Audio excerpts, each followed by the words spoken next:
हिंदू सेनार कौन सी राजनैतिक उद्देश्य न थी केवल समाज रे युव शक्ति परिवर्तन हेबे एवं आम संस्कृति परंपरा रक्षा करिवे से उद्देश्य रे ए कार्यक्रम आज कार्यक्रम केवल जो आम फेब्रुआरी 14 को जो प्रेम दिवस पालन करुचु तेणु यही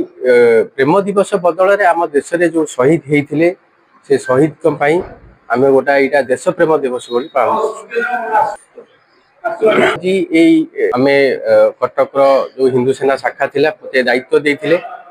जे किछि दिन पूर्व जे आमर गोटा ये नुआ शाखा निशन कोइल खोला होता निशन कोइल कार्यक्रम जो शाखा सम्मुख थे एमओ सहित अच्छा जे कोषाध्यक्ष हिंदू सेनार निशन कोइल शाखार एवं सप्तज्योति रावल जी होती कि मो सहित संपादक भाव ये कार्य कर निशन कोइल शाखार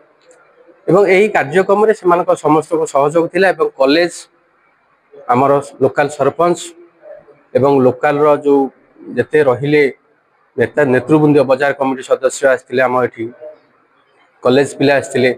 एवं आमर सांबादिक भाई एवं आईनजीवी बंधु मैंने सालेपुर और कटक आसी रक्तदान शिविर जोग देते 2019 फेब्रुआरी 14 यह आमर खाली एक तारीख नुहे यह आमर जो भारत वर्षर जो इतिहास अच्छी इतिहास एक कला दिवस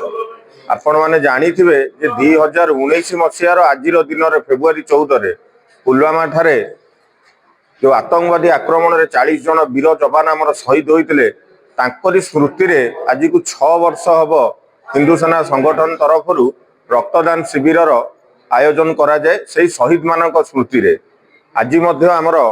कटकर विभिन्न स्थान एवं निश्चिंत कोइली शाखा ठारे आमर यही रक्तदान शिविर आयोजन हो जाइए एवं आम मानकर जहाँ आशा थिला से शहीद स्मृति रे आमे 100 यूनिट रक्त संग्रह करी बोली वर्तमान आमर रक्तदान चली आमे आपण गणमाध्यम चैनल माध्यम रे आउ एक वार्ता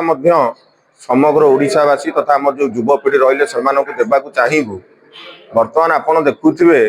किछि युवपीढ़ी अछंती जो माने कि पथभ्रष्ट होई बाहर कल्चर को आपणे